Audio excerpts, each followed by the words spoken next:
Nah, itu tadi Mas sudah ulas terkait perbedaannya. Kemudian pasti ada resiko dong, Mas. Oh tentu. Nah, tentunya. untuk resikonya nih, kalau bisa saya bertanya, lebih beresiko mana gitu?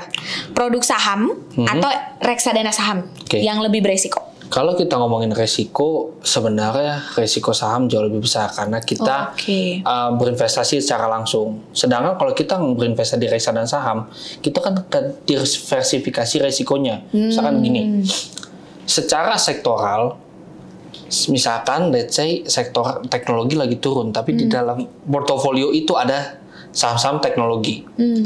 Apakah dia akan ikut turun? Reksadana sahamnya belum tentu.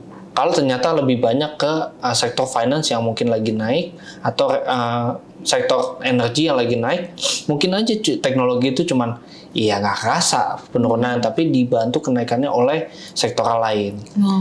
Sedangkan kalau kita investasi saham, nah saya gini, kita beli saham ABCD di sektor misalkan teknologi. Sektor teknologi kita tahu bahwa sedang mengalami penurunan secara terus-menerus dari dalam waktu dari akhir tahun kemarin hingga saat ini, ya otomatis itu akan terkerek turun juga harga sahamnya.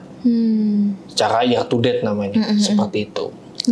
Tapi kalau kita pikir-pikir ulang dari modal investasi juga mempengaruhi kan. Misalkan reksadana saham mulai dari 10.000, tapi kalau saham kan kita mulainya dari berapa lembar yang kita beli atau berapa lot yang kita beli. Atau berapa harga per lembarnya, otomatis sekalian lot ya kan. Itu jauh lebih berisiko kalau misalkan minus, misalkan 1% aja dari 1 juta 1% berapa? Wah, rasakan. Tapi kalau misalkan kita mulai start di reksadana saham minusnya 0,2, terasa nggak? Tidak terlalu signifikan kan? Tidak terlalu signifikan. Itu bedanya kalau misalkan kita mau bicara tentang risiko berinvestasi di dua instrumen ini. Oke, Mas.